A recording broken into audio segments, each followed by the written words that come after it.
Hello everyone, I'm Havoc, and this is All the Mods 6. We are back at it again today, and you're going to see some stuffs over here, little few things here. Last time I was working on our solar generator. By the way, very, very expensive.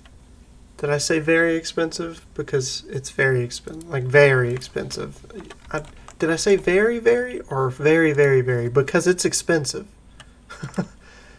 But you're going to see some things look a little different here. Unfortunately, I haven't been able to really record a whole lot, and I've been able to play a good bit, just not able to record. So I've made some changes around here. You're probably going to notice, first and foremost, crafting grid from Refined Storage, because while I was playing and doing a little exploring and gathering some goodies, I was ending up with stuff everywhere, chests everywhere, to the point where it was time. It was time to get a storage system going. And Refined Storage is super cheap and easy to get into, so for now that's what we'll go with. I'm not sure if it's what we're going to stick with long term, but it is what we're going with right now. So I have everything we own in a 256K storage disk right now. And you'll notice I have ender chests with importers that are hooked up to an ender bag. This allows me to remotely put things into the system. That will be replaced later when I get a better system for that, but this is also being used for a few other things to dump into the system. I don't know if it'll show long enough. It might just flash through, but that's okay. If you look over here, we've upgraded our mechanism machines all the way to elite. They can do 7 items at a time. All of our mechanism machines do that. We have our redstone furnace with plastic in it, which is pretty good because I've got to go over plastic with you. So it's pretty much the same. You get plastic by cooking dry rubber. Dry rubber is tiny dry rubber, and tiny dry rubber comes from the latex processing unit, which is right here. It takes water, latex, and makes tiny dry rubber pellets, and you craft those in a 3x3 using 9 of them to make a single dry rubber and cook that into a single plastic. Now, I have a setup going over here, which is kind of hard to see. I have a disenchanter. That's very handy. Oh, also, netherite pick. If you'll see, it is enchanted. It is indestructible, efficiency 5, experience boost, and silk touch. I have a vibranium matic with just indestructible. I don't really know what else to put on a matic enchanting wise. I have a mining gadget. The mining gadget is souped up with all kinds of really good upgrades. I mean, insane. Fortune 3, efficiency 5, freezing turns lava into obsidian for you, freezes water for you, light placer places lights for you. I gave it a 3x3 upgrade and 3 range upgrades, so I can do all the way from 1 away to 20 away. It's really crazy. Absolutely love it. It's amazing. Now, I will show this off momentarily. I also have a netherite pick, or excuse me, netherite sword with a whole lot of enchants on it. Juniper and I raided the end and got a whole bunch of really good loot, and that disenchanter allowed me to rip good enchants off of it. In fact, if I go here and say enchanted books, you'll see I've got just a few of them, and whatever this is. No. Okay, cool. Well, we're going to put that away for now. I didn't just disenchant all of these. You probably also noticed I have pearlescent end shelf bookshelves from Apotheosis and candles surrounding my wonderful Apotheosis. What is it called again? Goodness. Apotheosis is the mod, which adds a little bit different stuff to your enchanting. Let's see, I have something I can toss in here to show you. I can get enchant levels all the way up to 96. Efficiency, what is that, 8? Goodness, and other things will be thrown on there, but it requires level 96 to do this. And that is because I have almost maxed out all of the Eternia, Quanta, and Arcana that you can. And if you hover over these, it kind of explains what they do. This makes more rare enchantments more common, increases the number of enchantments you can get, which is why you can get absurdly, like a crazy amount of extra enchants on an item. And then the Quanta, yeah, I guess that's how you'd say that, is a measure of flux. It controls the variance in enchanting. Your final level will be modified by this value. I'm not honestly sure exactly what that does. And then this one's the most important one to me because it's the measure of strength. It controls the level of the table.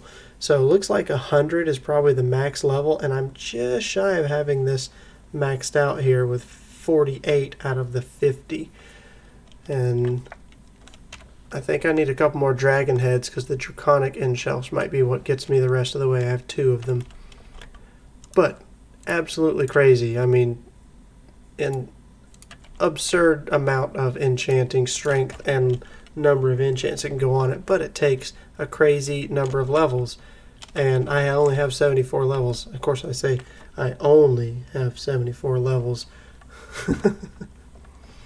Okay, some other things. Whoa. Hello there, Anzare. He's proving by to utilize some of my machines. Yes, so over here, some other things that I got into. This is a player transmitter from Powa. This has a dimensional binding card in here, which allows me to keep everything on me and all things in my inventory charged, no matter what dimension I'm in. And it just sucks power out of our ultimate energy cube here. And our quantum entangloporter right there. These are also supplemented by a reactor from Power, which is really awesome. I'll go over this real fast while I'm talking about it. So if I come down here and say at Powa, or P-O-W, the reactor is pretty cheap. The basic, or the starter reactor, Uraninite is made from cooking up the Uraninite chunks that you get, like the poor, the raw, and then the dense. You cook it up, and each one gives you a different amount of Uraninite.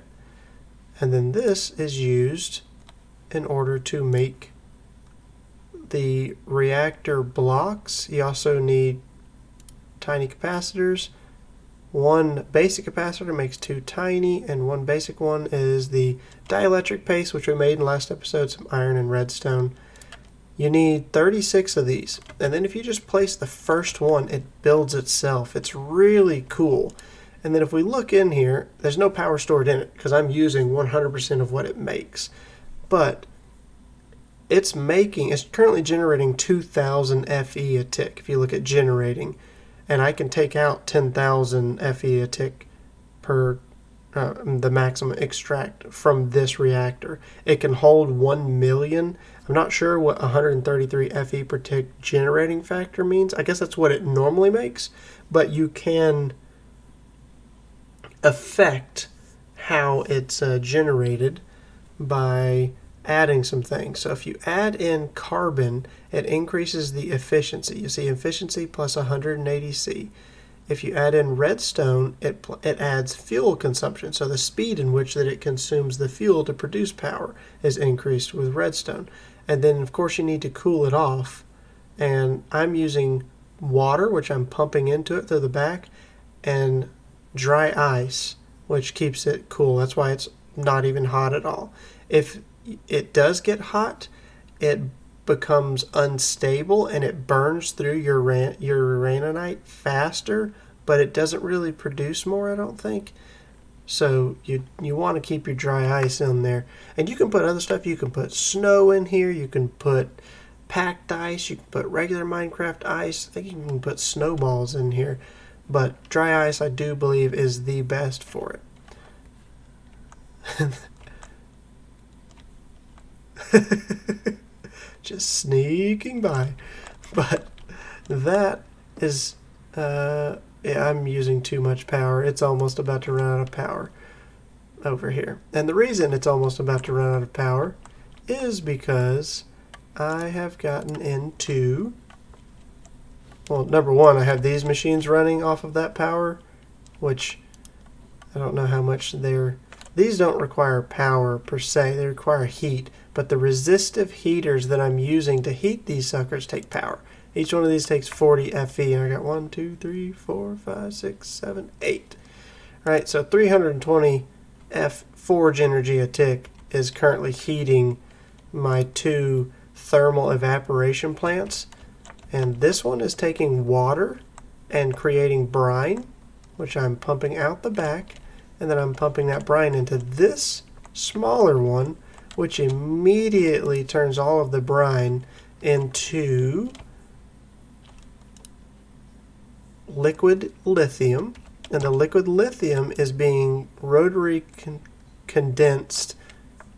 Well, actually, it's the reverse. I'm taking the liquid and turning it into a gas in the rotary condenser, and I'm taking that lithium gas in the chemical crystallizer and making lithium dust out of it. And the reason I'm doing that is I need lithium in order to make the induction matrix pieces. Now, I can probably turn this off if I knew how. You know what? I know exactly how. Break and pick it up. Now, these two will keep running. They'll just slow down drastically because the heat will run out, and they will just run, because I have them on the beach next to a lukewarm or a warm ocean. There is a ambient temperature that these will run at, and that will keep these running just slower. So it'll turn water into brine and brine into the lithium. But you'll see now that I stop the power, that's just going to back up in here, and then it's going to back up inside the small inventory here, and my poor lithium will stop, but I don't have the power to support it. So if we look at something else, oh yes, down here, this is why I really don't have a lot of extra power. This you probably recognize. It's from Environmental Tech. It's a void miner. Now, this has changed drastically from the last version of Minecraft that I played. It took me quite a while to figure out how this thing works. Quite a while. It's really cool though. It's the same premise of frame blocks, the miner itself. You've got a laser lens holder, which you can just swap out the lenses in now, which is really cool. Instead of having to break it and put a new lens in, you can just swap it in the lens holder itself. Also, it's getting powered from this FE input block, and the items are coming out of the item output block, which I'm using a hopper to pull out of and put into that ender chest. This is where I was saying there are items going into the ender chest from this.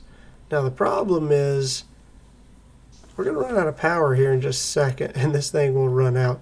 But you also notice I got a flash memory card in here, which is something totally new, and it's programmed to a crystal miner, and because it's set up the way it is, this is the amount of FE per tick it costs, 2016, which is, it's supposed to be 1800 base, but because I've added in a frequency modifier, which is essentially like a speed modifier right here, the cost went up to 2016 from the 1800 that it was.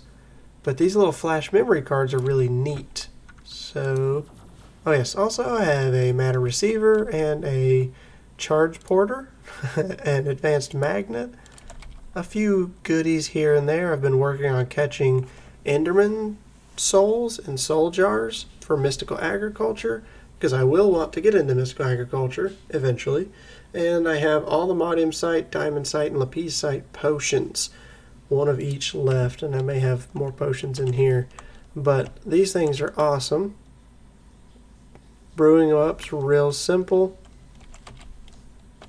You just need a little bit of the calcinated powder depending on the resource. So this is allthemodium. You get allthemodium powder real simple. You do pestle, mortar, and allthemodium ingot, and then you get allthemodium powder. You run that through a furnace of some kind.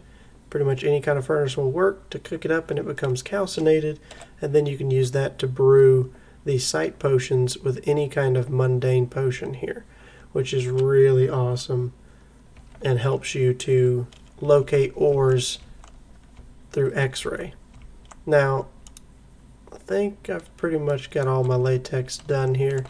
I have quite a lot of plastic in here. Yeah, 234 plus that's 298 plus whatever I can make out of these. This is another 16. So I think I'm going to rip that up for now because I'm not happy with its placement. But it's really simple.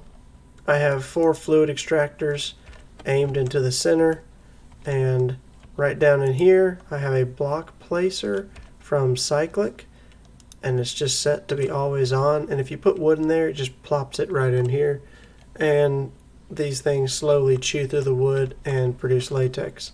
Latex is also used in the dissolution chamber in order to make the add-ons.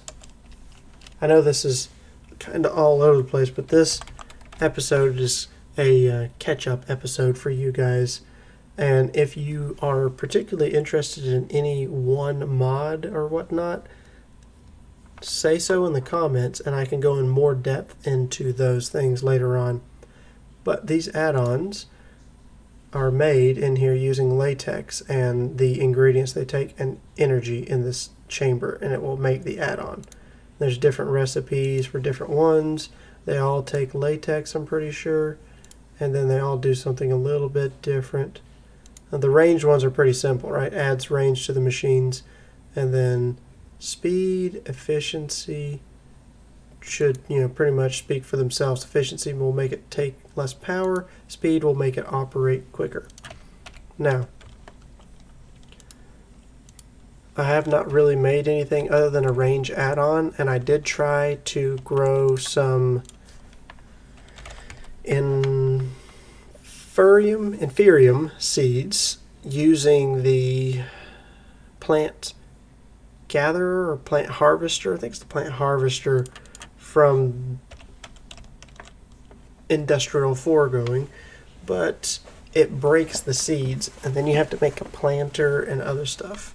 So that's not the route to go. The route to go is, I think it's Cyclic right here, the harvester, automated gentle harvesting.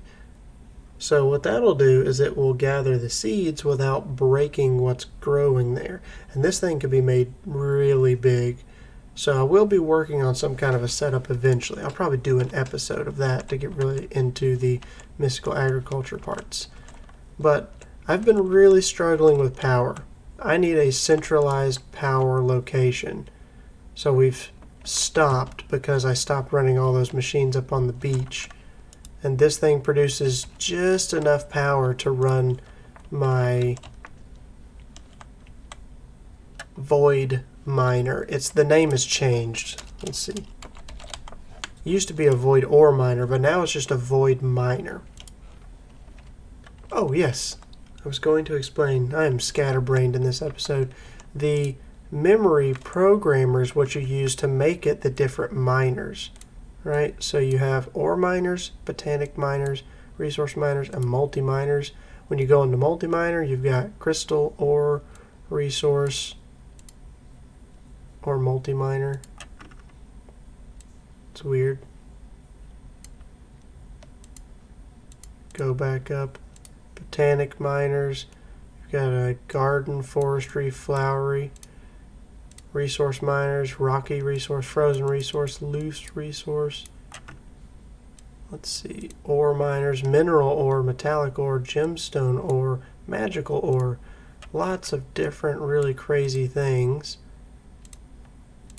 I guess the multi-miner just gets you a little bit of everything. So let's try that real Fast flash memory is what you need.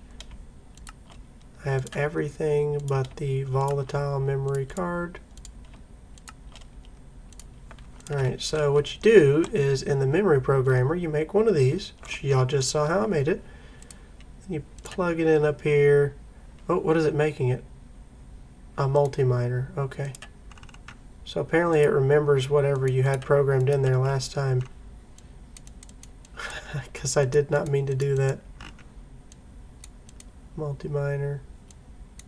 Multi-miner. I don't know what that's going to give. But this changes essentially what you're targeting. And then you also have the lenses from that mod. So, environmental.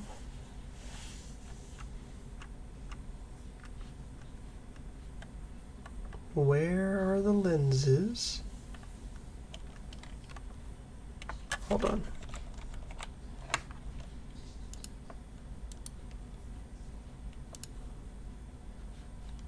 Lens grinder.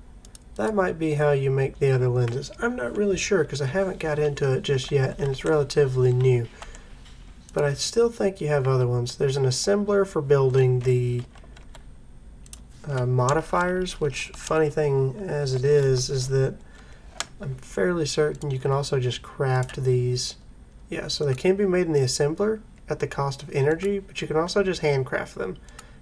And that might be a temporary thing, being able to handcraft them. I'm not really sure just yet. But the modifiers themselves also have tiers. So they can be made better instead of just having the frames better. That is a whole lot of stuff. I do want to show off to you guys my mining gadget because it's just amazing. Oh, and I've done a little bit of mining. I think this was the level that I had the best luck with for all the modium. But look at the range on this thing. And it just eats through stuff. I mean, my netherite picks pretty fast as well, but this thing's a monster. It does in a 3x3. It consumes power, and I have power being sent out. You see it's recharging instantly from my base, sending me power. And I can just go like crazy, and because I can fly too, whoop, hello. I can also quickly jump between these. I think I ran into a cave, which is interesting. But then what I've been doing is mining out a really big section. Oh, these are my stairs down. That's what I ran into. Oops. But I've been coming down here, mining really, really far, and then coming back with the potions, all the Modium site and the Lapis site and Diamond site potions, and grabbing everything. Obviously, I'm at 20, so I won't find diamonds here. But it seems to me like all the Modium is more prevalent at this level than anywhere else. Also, I didn't even think about the fact that my inventory is quite full. My dank is getting rid of all of the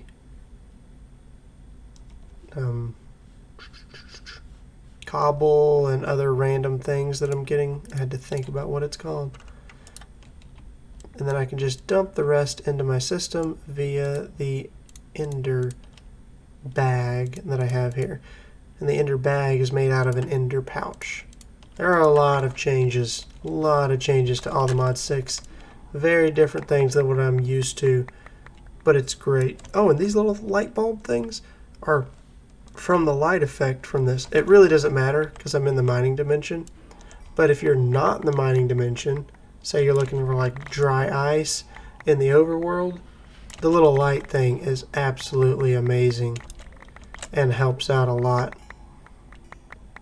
Now, I was skeptical about the Powa mod to begin with, especially because getting to the solar panels that I was working on was quite a pain.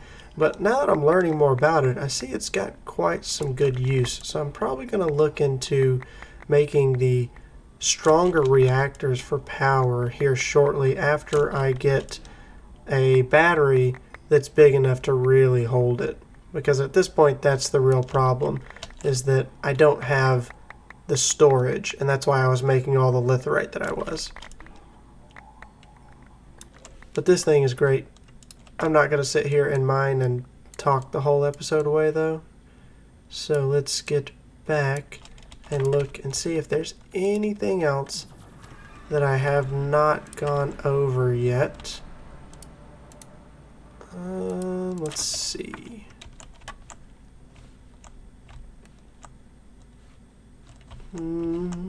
Oh yes, y'all probably noticed this that I didn't really talk about yet. And that is that I am going with a similar building style to what I did before, but the factory blocks are not in here. So if you look up factory, you'll see the chisel mod itself is not in here. Chisels and bits is, but not the chisel mod that I was using in All the Mods 3 that added in the really cool looking blocks. I could make sort of replica blocks that look similar to what I had before, but at the same time that's a lot of work. So I was thinking about a good design, and I'm going to stick with an underwater base for quite some time, but I don't want just a giant glass dome and glass everywhere. In fact, this thing is going to get changed eventually to be less just glass everywhere. And I went with lead sheet metal because it's got this really dark looking metal, which I like, this look to it, and concrete. I'm also going to be making hempcrete. So I have up here, whoa, that's a really fast ladder. I also have a jetpack, but these little things are awesome. Metal rung ladders from Engineer's Decor. And then you'll see up here, I've got just a little bit of the hemp growing up here. And this is going to be used primarily to make hempcrete, which is it's just like the concrete, but it's a little darker. And I'm going to use that in some places to spruce up our concrete areas. So it's not all one bland looking way. And I just realized I made a mistake right here. That should be sheet metal in my pattern here. Also, these lights from Engineer's Decor are amazing. Let me land and I'll point it out to you. Right here, Inset floor edge light. They are really crazy. If I look up light, there's different versions of it. Right here, the Inset light. And then if you craft it one time, it becomes the floor light that you see there. You can craft it again and it'll become a ceiling edge light. And one more time it becomes this bulb looking thing. All of them look really cool, but this one's the least invasive, I feel like. I think it looks really good, and that's why it's so lit up in here at night. Obviously it's daytime right now. Oh, metal window doors from the different doors mod that's in here, and these doors are really cool. Metal sliding door from Engineer's Decor. Lots of cool things. I'm going to play around with some designs. I'm going to build a surface area up there where I can do farming and raising animals and whatnot, and I'm going to build some more underwater glass areas that will be not primarily glass. Some really good things in the works, but before I do all that, I really got to get my power situation under control. But that's probably going to be it for today's episode. It was a good catch-up episode trying to get y'all out there. I'm going to try and get some more recorded here shortly and out to you, and we can pick some projects and work on. Like I said, if you have anything in particular you would like to have me make a video on, specifically, just put it down in the comments and I will try and do that for you. I appreciate everybody for watching and liking my video and subscribing to my channel. And I will see you all next time.